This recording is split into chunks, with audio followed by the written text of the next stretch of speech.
Eri ne yakatweyungako nkujjukiza nti olaba program Muslim Sisters tudde n'omukyalo omulungi Smaya, she's a mental nurse. Nkimanyi nti omwana omuwala ali eyo oyinza okuba olina ebintu by'oyitamu naye ng'ebintu by'oyitamu si bizibu nnyo nga bw'olowooza.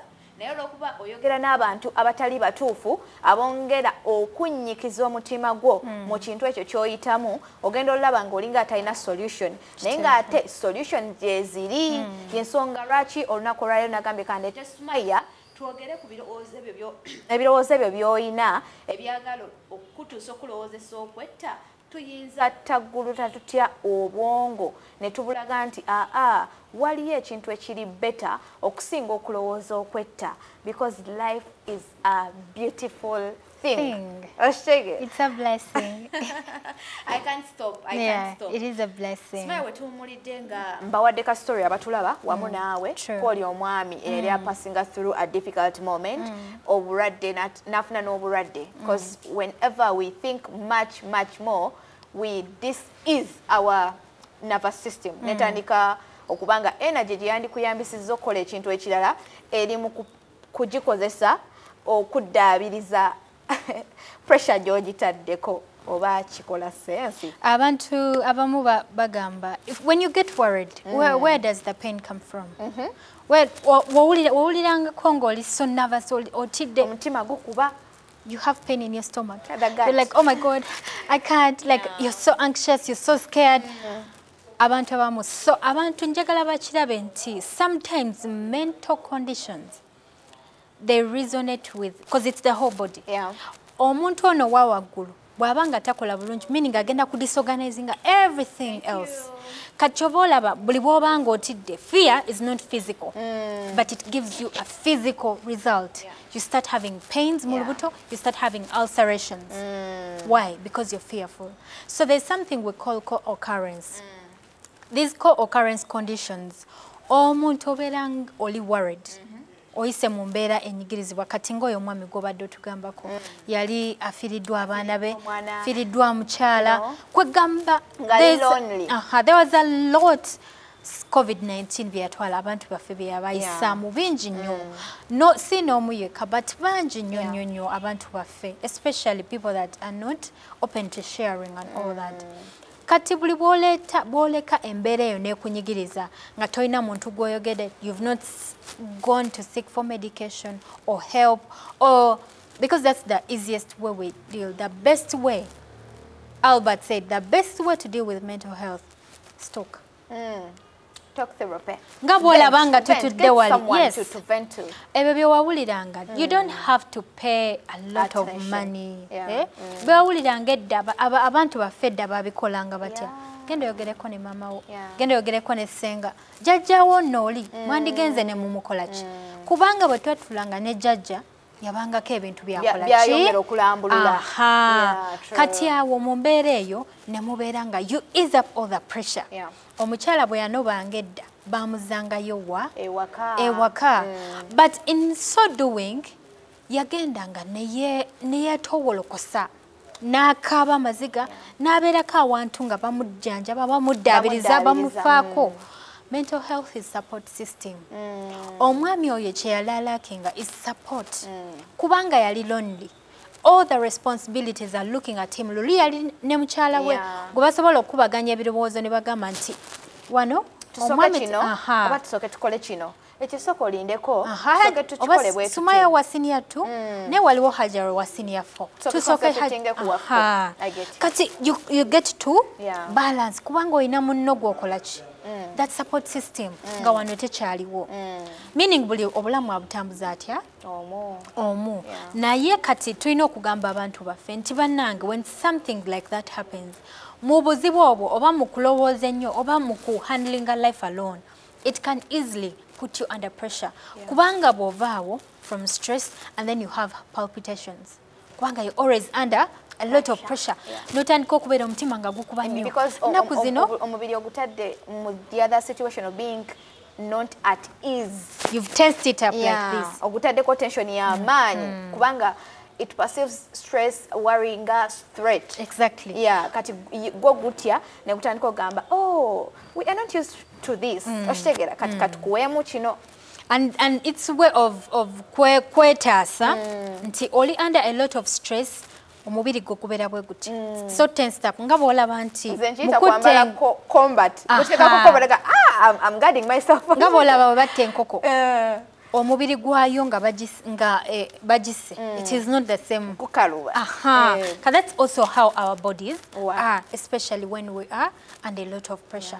So kati the heart says, or the mind says, the brain serves it like, you know what, we have been attacked, everybody get to work, we are working as hard as possible, so because you know and we need to support this person. Yes, abatambuza omusaayi ku speed, abakola decisions banange mwanguwe, so you get to have the palpitations buli kaseera ng'ekintu kiri, you don't even get to say wait a minute, everything let it go on a pause, like please, like I need to catch myself in the moment and bring back myself to this present moment.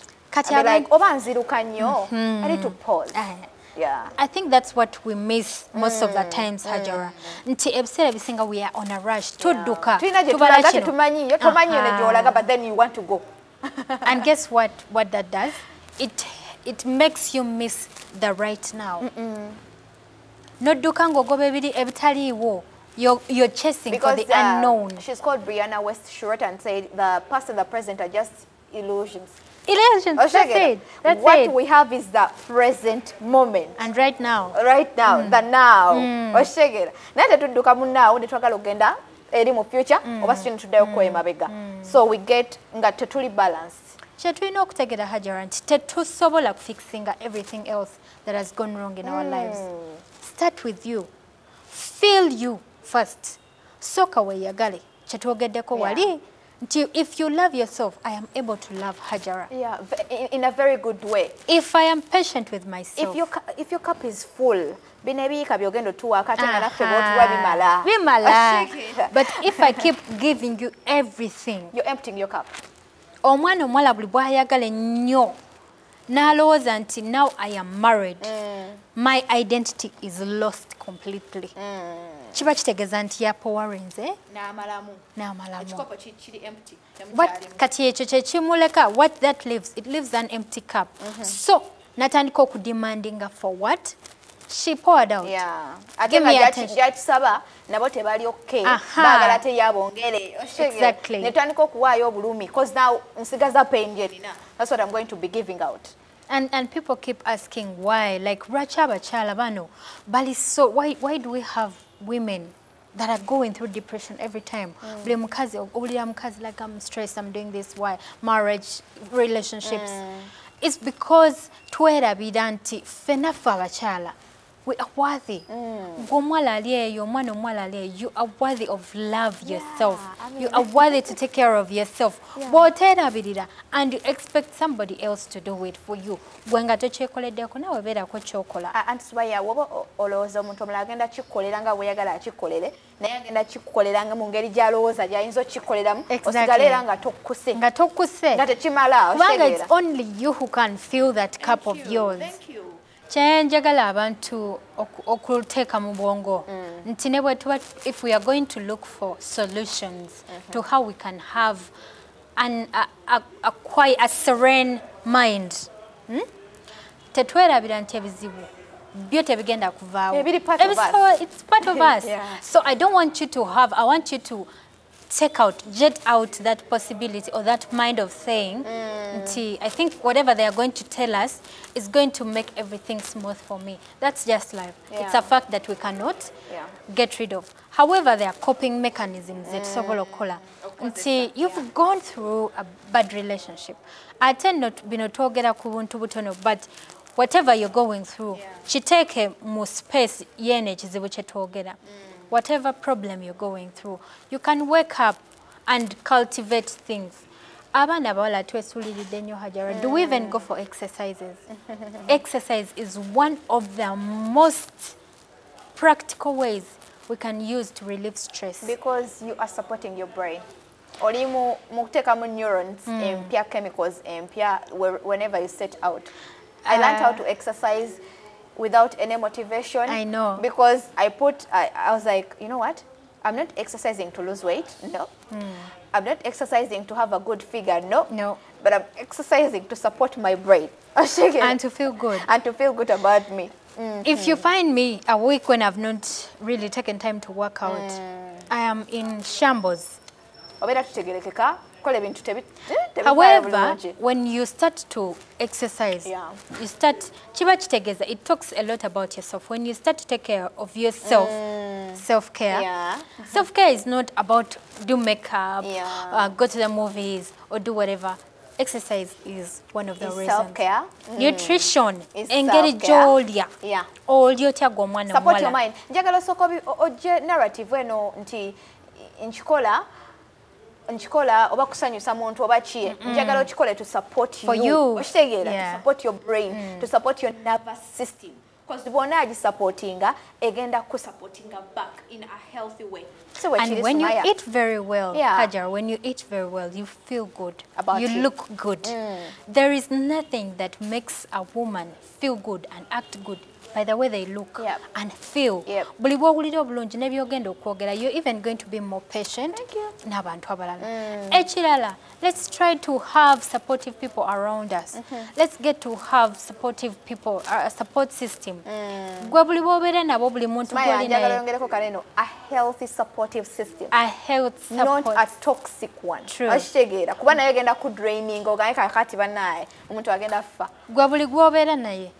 They comment, "Nenga you have bad shoes. Nenga you don't look good. You know, every time they're trying to antagonizing your brain. Your brain is active. Receiving. Exactly. So what you can do, have a health system. Have healthy boundaries. We don't need to fight.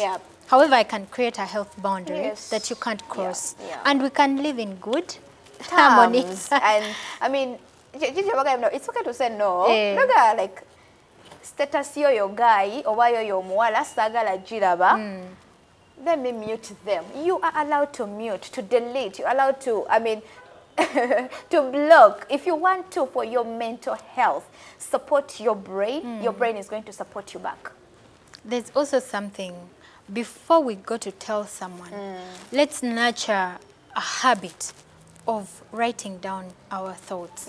Journaling is also one of the best activities that help us to release all the bad energy. Oba bwova jonna gy'otambulidde enkuba yabyonoonye tofunyeeyo wadde n'ekikumi, you made very bad losses. Go home, go back, sit down, have time to yourself, write down, write how you felt and keep it.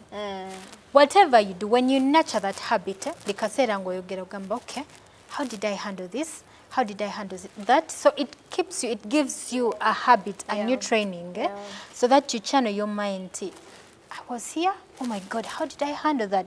My goodness, how did I handle that bad day? Everything. But it shows you God has given you grace. You can handle, you can have a beautiful day regardless of what has come. The other thing is we can seek for help. Whenever you journal, you are draining the mind. Exactly.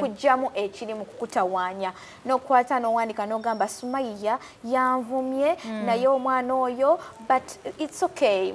Alhamdulillah. I forgive myself and I forgive Sumaya for what she did to me. And then you reaffirm good into your life. Because a mind never blank, notajiteka muchipia, egenda kudai wondering. You get? I think we need to do a lot of work on affirmations as well. True. We need to have a morning routine. Nze nkozesa nnyo morning routines for me. Buli bwe nzuukuka manya nti, oh, okay, I go and pray. After prayers, I go and do my workout. From my workout, I go and speak to myself in the mirror. You are the best thing that has ever happened to me. Today is going to be a great day. You are going to be the best person today. I'm a winner and I'm going to win. Doesn't matter how the day is going to go. You're going to be a vibration we are on. So when you keep doing that, when you keep cultivating that habit, it does not matter what anybody says. Like, it's so overwhelming. Even someone can be like, are you kidding me right now? Are you people giving us this thing? It is something that you think, oh, and these guys, maybe that's not something that is practical, but you can tell. Yeah. Chigazeko, let it be a week. Ojja to a report. Ojja kutuwa reviews otubulire how it is. Also meditation. Meditation kituyamba to be in the moment. Yeah. Be in the moment. It teaches the mind to cultivate the now, the present. Okutijamu okubeera nga tewanderinga. Yes. Nenga you just into yourself. Gwenga omuntu oli munda eyo. Because we all have those voices, right? It also gives you, we surely do, we surely do. And science says you speak to yourself more than you'll ever speak to anybody in a day. So chitegeza echibera mu mind you, whatever you feed in your mind. That's what happens. Omuntu yajja kujja gambe assalamu alaikum hajati wala yoganya okumudda because you're having a lot of what? A lot of hatred ku mutima go. Okuva bwe nayiga nti obukyayi ennugu okwesiba ku bintu ebikunyigiriza bikosa gwe okusinga omuntu gw'onyigidde. I got to understand that I need to do some work on me, for the better me, for me to cultivate a mind full of tranquility and serenity. Because trust me, when you are peaceful at heart, you're going to be a good person. You're going to show up nga, I don't know. Abantu balina okitegera nti Hajara, do you know the mind gets to process omukazi a processing 80,000 thoughts per day? Emitwalo 8 ebirowoozo byo. That's how much your mind wanders. So nebagamba nti 80% of that is negative. And 5% Smaya, newunyanyulwaki ebintu ebiri negative byetusinga owa attention. Why? Because that's how our minds are. That's what we usually gravitate to what we think we shouldn't. Tuchiwanyachi attention. Chovala the mind gets to think 80,000 mitwalo 8 of the thoughts abakazi bebalowooza every day. Abasajja not a lot. Naye abakazi, because that's how much. Men use their logic mind more than their feelings. Exactly. Kati nebakugamba nti 5% bibeera repetitive. You're bad, you're not good, you're not worthy, you're very silly, how did you do this mistake and all that stuff. Exactly.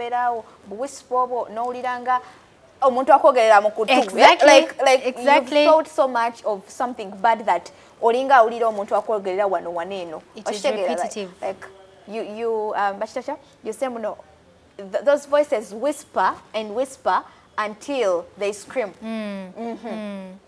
And only, choina only is 5% of the positive. It's like you having war with everyone, with yourself.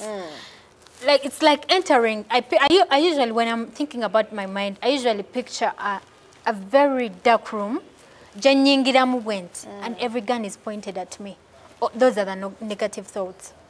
However, I'm going to challenge my power is in challenging that dark mind of yours. It's in challenging. You're not good. You're not looking good at all. I'm good. I'm enough. That is how I'm challenging. That voice. And guess what? When you cultivate that habit of challenging those thoughts, nothing can beat you. True. Nothing can beat you. Self-awareness, like even your own thought cannot beat you otherwise. So kati omuntu tulina okubulira kyobola tubulira abantu baffe bagetinge to that point nti omuntu kubanga yakugambe toli mulungi tolina kabina na body shaming on the internet no going through depression to death. How many people have you had that have committed suicide? Power to belittle you. Exactly. You're allowing that, and you have all the powers to stop that. That's the good thing about this thing. And you have all the powers to do. You decide. Subaya togedde bingi nsubira tambudde naffe ku Salam TV aina kyapiikinzeemu oba in one way or the other togedde bingi cognitive behavior, train your mind, speak to your mind, be good to you so that you can be good to other people. Subaya njagala osibula abatwala ku Salam TV tubadde twogera ku suicidal thoughts. thoughts that run in our mind on a daily basis. Abantu bali bagala kwetta naye Sumaya agambye tewetta waliwo ebintu by'osobola okukola nobeera you're not in that dark space of the mind. Sumaya suubira omwana omuwala atulaba banange omwana omuwala ali eyo njagala omanye ekintu kimu mu mwezi guno ogwa suicide prevention month tewali kyoyitamu tewali kyoliyitamu tewali kyewali oyiseemu omuntu yenna kyatayitangamu. Whatever you go through, there is help, there is a solution. Always look for the good in the worst of the moments, because what's the worst that can happen? Just live every day as it comes. Top up and yo going through so much. Yes. Omulungi ali ku Salam TV mbadde njagala nkomentinge naye producer Gambie Hajja Makba Evac Screen. Assalamu alaikum wa rahmatullahi wa barakatuh. We meet next Saturday. Have a beautiful night.